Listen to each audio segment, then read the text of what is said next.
নমস্কার, সবাইকে স্বাগত আজকে দিনলিপিতে। কেমন আছো তোমরা? আমিও ভালো আছি। দুপুর এখন 1টা। আমরা রেডি হয়ে গেছি বিয়ে বাড়ি যাবার জন্য। প্রনীলও রেডি আমার সাথে। এখন যাব আমার বান্ধবীর বিয়েতে, আর ওর সবটাই দেখাবো তোমাদেরকে। চলো ভিডিওটার সাথে শেষ পর্যন্ত থাকো। প্রনীলকে স্কুলে পাঠিয়ে দিয়েছিলাম সকাল 8টায়। তারপর 11টার সময় স্কুল থেকে এসে স্নান করিয়ে একটু কিছু খাইয়ে রেডি হয়ে নিয়েছি। এবার বিয়ে বাড়ি দেখা হবে। চলে এসেছি। নতুন বউ এখানে ফটোশ্যুটে ব্যস্ত। আমরাও আসতে অনেকটাই দেরি করে ফেলেছি। বিয়েতে সকাল থেকে যা যা নিয়ম থাকে সবটাই হয়ে গেছে। শুধু সব থেকে ইন্টারেস্টিং নিয়মটা আছে, সেটা হচ্ছে জল ভরতে যাওয়া। আমাকে আর প্রনীলকে কেমন লাগছে বলো তো? আমরা যেহেতু গায়ে হলুদে এসেছি, তাই আমরা হলুদ হলুদ ড্রেস পরে এসেছি। আমি বিয়ে বাড়ি থেকে একটু আমার মায়ের বাড়িতে এসেছি।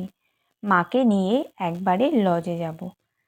সেখানেই রাতের বিয়ের পুরো অনুষ্ঠানটা হবে। আর দিনের বেলায় যা যা নিয়ম আছে সবটাই বাড়িতে হবে। বাঙালির বিয়েতে সকাল থেকেই থাকে একটার পর একটা নিয়ম।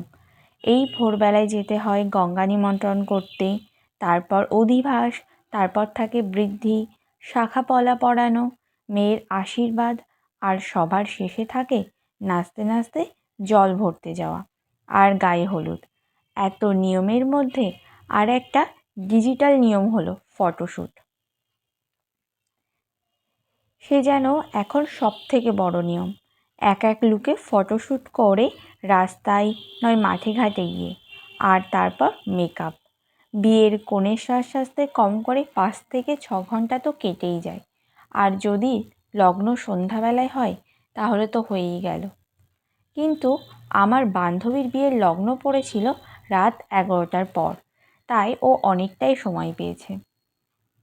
দুপুরের খাওয়া দাওয়া লজেই হচ্ছে। এই যে ছাদনাতলা, এখানেই রাতের পুরো অনুষ্ঠানটা হবে। আমরাও দুপুরে খেয়ে চলে যাব আবার বিয়ে বাড়িতে, তারপর যাব জল ভরতে।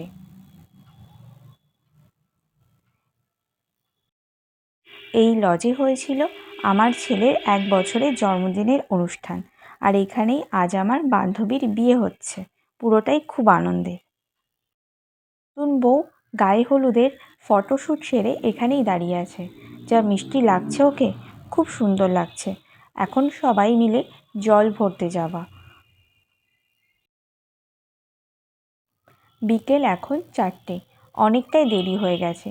কখন যে ওর গায়ে হলুদ হবে আর কখন ও সাজতে যাবে, যদিও লগ্ন অনেকটাই দেরিতে।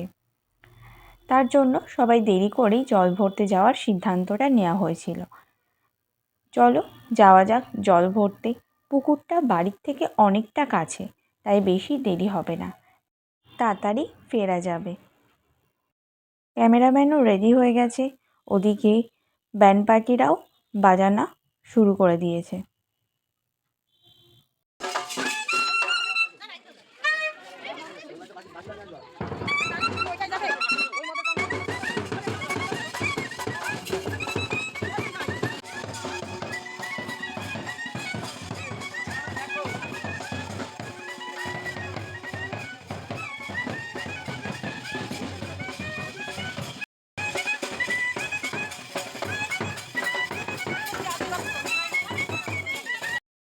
এই জল ভরতে যাওয়াটা নিয়ে প্রণীলই সবথেকে বেশি আগ্রহী ছিল, কারণ ও বাজনাটা খুব পছন্দ করে।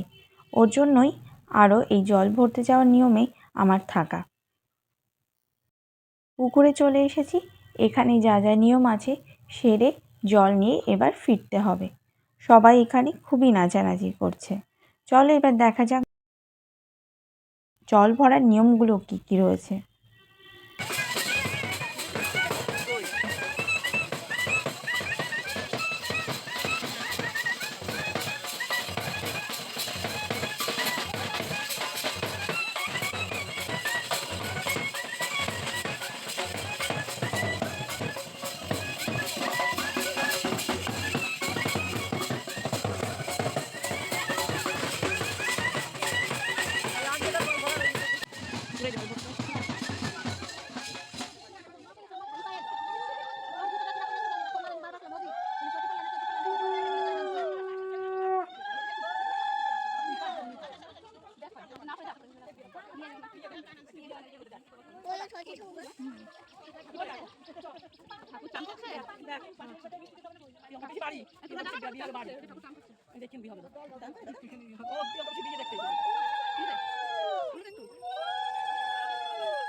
এবার বাড়ি ফেরার পথে বাড়ি ফিরে এখন এই জল ঢালা হবে কনের মাথায়। কিন্তু আমি শেষ পর্যন্ত থাকতে পারবো না, কারণ অনেকটাই দেরি হয়ে গেছে। প্রণীলকে নিয়ে গিয়ে এখন না ঘুম পাড়ালে ও রাতের পুরো অনুষ্ঠানটাই থাকতে পারবে না। আর ওর একটু শরীরটা খারাপ হচ্ছে, ওর কাশিও হয়েছে, তাই আমাকে মাঝপথেই অনুষ্ঠানটা ছেড়ে চলে যেতে হবে। এই যে এখানে বাড়ি সবাই চলে এসে সবাই এখানে নাচানাচি করছে, আমিও এখন চলে যাব এখান থেকে। আবার রাতে তোমাদের সাথে নেক্সট ভিডিওটা শেয়ার করব। ভিডিওটা কেমন লাগলো অবশ্যই কমেন্টে জানিও। আর বিয়ের ভিডিও নিয়ে আসছি পরের দিনলিপির ভিডিওতে।